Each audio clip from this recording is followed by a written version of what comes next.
अस्सलामु अलैकुम वरहमतुल्लाहि वबरकातुहू। आसान उसूल फ़िक़्ह के दुरुस में आपका इस्तक़बाल है। हम देख रहे थे मुत्तफ़क़ अलैह अदिल्ला, और उसमें हमने पिछले सबक में देखा कि किताबुल्लाह से क्या मुराद है। किताबुल्लाह से वो किताब मुराद है जो अल्लाह रब्बुल इज़्ज़त ने हज़रत मोहम्मद मुस्तफ़ा सल्लल्लाहु अलैहि वसल्लम पर अरबी ज़बान में नाजिल की, जो तवातुर के साथ हम तक पहुँची है, जिसके अल्फाज और मानी दोनों अल्लाह की तरफ से हैं, उसको हम कुरान मजीद कहते हैं। तो ये इसको हम किताबुल्लाह कहते हैं। तफसील जो है पिछले सबक में आ चुकी है। आज के सबक में हम देखेंगे कि किताबुल्लाह के उसलूब, यानी अल्लाह रब्बुल इज़्ज़त अहकाम देने में किताबुल्लाह में क्या क्या उसलूब इख्तियार करते हैं, उनके बारे में जानेंगे। उनमें सबसे पहले हम जानेंगे कि कुरान में किसी काम के मुतालबे के लिए दर्ज झैल उसलूब इख्तियार किए जाते हैं। यानी अल्लाह रब्बुल इज़्ज़त बंदों से जब किसी काम का मुतालबा करते हैं, किसी काम के करने का हुक्म देते हैं, तो अल्लाह रब्बुल इज़्ज़त अलग अलग तरीक़े के उसलूब कुरान करीम में इस्तेमाल करते हैं। तो वो कौन से उसलूब हैं, हज़रत मौलाना क़ाली सैफ़ुल्लाह रहमानी साहब दामत बरकातुहुम ने उनमें से उन उसलूब को यहाँ पर ज़िक्र फरमाया है। तो पहले नंबर पर हज़रत मौलाना ने ज़िक्र फरमाया है कि अमर का लफ्ज़, यानी अल्लाह रब्बुल इज़्ज़त जब किसी काम का बंदों से मुतालबा करते हैं तो कुरान करीम में ये उसलूब इख्तियार करते हैं कि अल्लाह रब्बुल इज़्ज़त वहाँ पर अमर का लफ्ज़ इस्तेमाल करते हैं। वहाँ पर अल्लाह रब्बुल इज़्ज़त अमर का लफ्ज़ इस्तेमाल करते हैं। जैसे कुरान करीम की यहाँ पर यह आयत है, इन्नल्लाह यअमुरु बिल अदलि वल इहसानि व ईताइ ज़िल क़ुरबा व यन्हा अनिल फ़हशाइ वल मुनकरि वल बग़ि याइज़ुकुम लअल्लकुम तज़क्करून। तो इसमें अल्लाह रब्बुल इज़्ज़त ने यहाँ पर अमर का लफ्ज़ इस्तेमाल किया है। यअमुरु, अमरा यअमुरु, यानी बेशक अल्लाह रब्बुल इज़्ज़त तुम्हें अदल का, एहसान का और जो करीबी रिश्तेदार हैं उन्हें अता करने का हुक्म करते हैं। ठीक है ना। वयन्हा अनिल फ़हशा, वो आगे उसकी तफसील आएगी, आयत करीमा फिर से आएगी। तो यहाँ पर अल्लाह रब्बुल इज़्ज़त जो है ख़ास तौर पर अमर का लफ्ज़ इस्तेमाल किए हैं। तो पहला चीज़, अल्लाह रब्बुल इज़्ज़त बंदों से जब किसी काम का मुतालबा फरमाते हैं तो अमर का लफ्ज़ इस्तेमाल करते हैं। दूसरा चीज़ अल्लाह हज़रत मौलाना ने लिखी है, अमर का सेगा इस्तेमाल करना।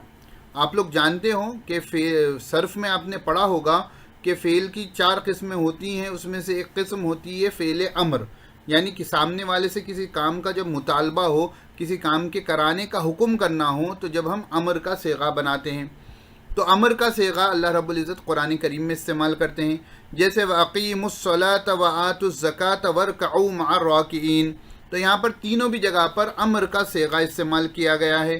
जैसे अक़ीमु ये फ़ेल अमर है, आतु ये फ़ेल अमर है, और वरकऊ ये फ़ेल अमर है, यानी नमाज का कायम करना, ज़कात का अदा करना और रुकू करने वालों के साथ रुकू करने का यहाँ अल्लाह रब्बुल इज़्ज़त ने हुक्म दिया है। तो दूसरी चीज़ क्या हो गई?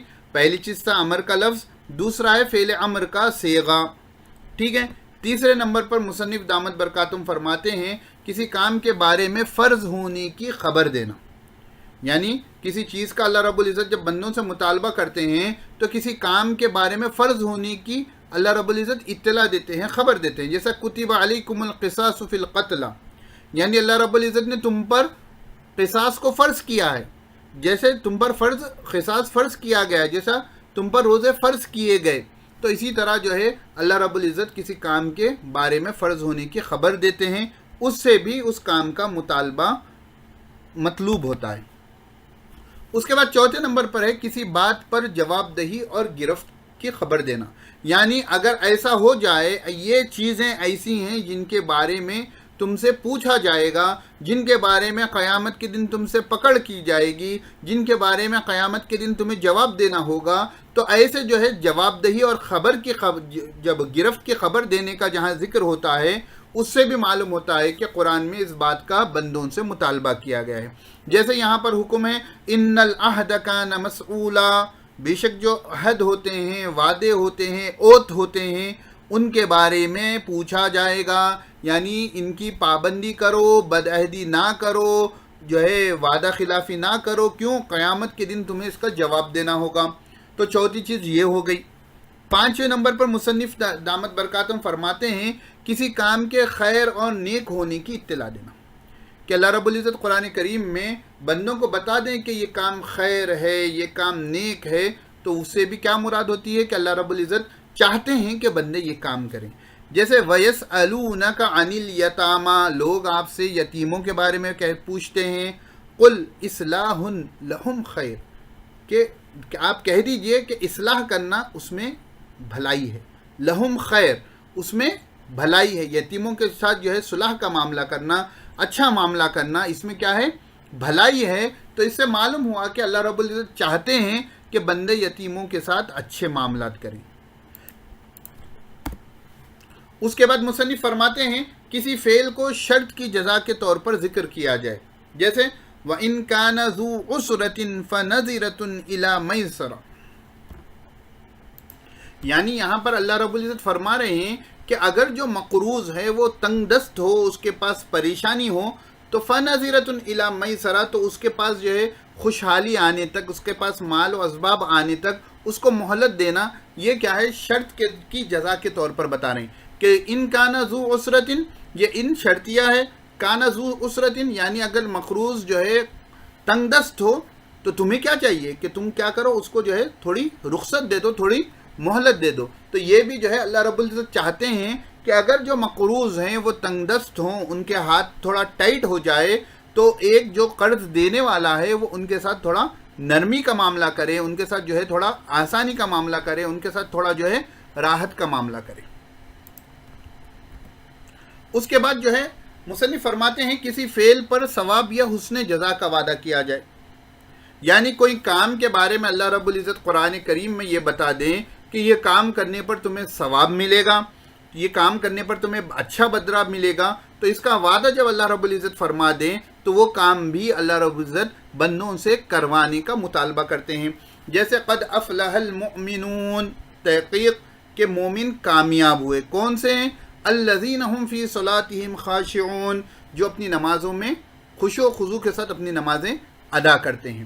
تو یہ 7 باتیں، 3 3 6 7 باتوں کا اللہ رب العزت قرآن کریم میں جب مطالبہ کیا جائے تو وہ اسے اللہ رب العزت کام کا مطالبہ کرنے کے لیے یہ 7 طریقے استعمال کرتے ہیں، جیسے کہیں امر کا لفظ آ جانا، امر کا صیغہ آ جانا، کسی کے بارے میں کہ فرض ہونے کی اطلاع ہو، کسی بات پر جو ہے جواب دہی گرفت کا جو ہے خبر دینا، کسی کام کے خیر اور نیک ہونے کی اطلاع دینا، کسی فعل کو شرط کی جزا کے طور پر ذکر کیا جائے، کسی فعل پر ثواب یا حسن جزا کا وعدہ کیا جائے۔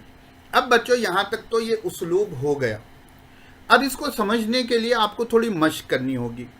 آپ قرآن کریم سے 1-2 مثالیں وہ جمع کریں جس میں امر کا لفظ استعمال ہو گیا ہو اور کمنٹ کر کر بتائیں۔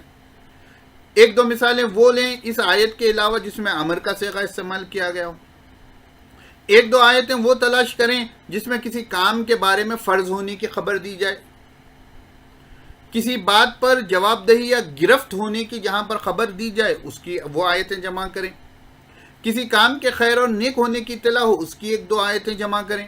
اسی طرح جو ہے جزا کے طور پر جو ہے شرط کی جزا کے طور پر ذکر ہو یا ثواب یا حسن جزا کا وعدہ ہو، وہ آیتیں آپ جمع کریں، تب جا کر آپ اس بات کو سمجھیں گے۔ دیکھو بچوں یہ بڑا اہم سبق ہے، آگے کے اسباق بھی اب پورے اہم آنے والے ہیں، بنیادی باتیں ہو گئیں، اب اہم چیزیں قرآن کریم کے الگ الگ جو اسلوب ہیں آپ کو آنے والے ہیں۔ تو جب تک آپ عملی طور پر مشق نہیں کرو گے آپ اچھے سے ان کو حل نہیں کر سکو گے۔ تو 1-2 مثالیں تو جمع جو ہے تلاش کرنی ضروری ہیں جس سے آپ کو اس اسلوب کو اچھے سے سمجھنے میں آسانی ہو۔ بس سن لیں گے چلے جائیں گے، آپ کو یاد نہیں رہے گا، 1-2 باتیں یاد رہے گی پھر بھول جاؤ گے۔ تو ہم سیکھنے کے لیے آئے ہیں تو ہم تھوڑا وقت نکالیں، بارہا سبق کو سنیں، کتاب میں پڑھیں، ان آیتوں کو یاد کریں، یہ ترتیب کو یاد کریں اور 1-2 آیتیں اپنی طرف سے جمع کریں تاکہ یہ سبق آپ کو اچھے سے یاد ہو جائے، ورنہ بس سن لینا چلے جانا یہ کوئی بیان نہیں، تقریر نہیں ہے، بلکہ آپ کے لیے آپ کا سبق ہے، تو اس کے لیے تھوڑی محنت کریں۔ آخر میں اللہ رب العزت سے دعا ہے کہ اللہ رب العزت ہمیں صحیح سمجھنے اور سمجھانے کی توفیق نصیب فرمائیں، آمین۔ السلام علیکم ورحمۃ اللہ وبرکاتہ۔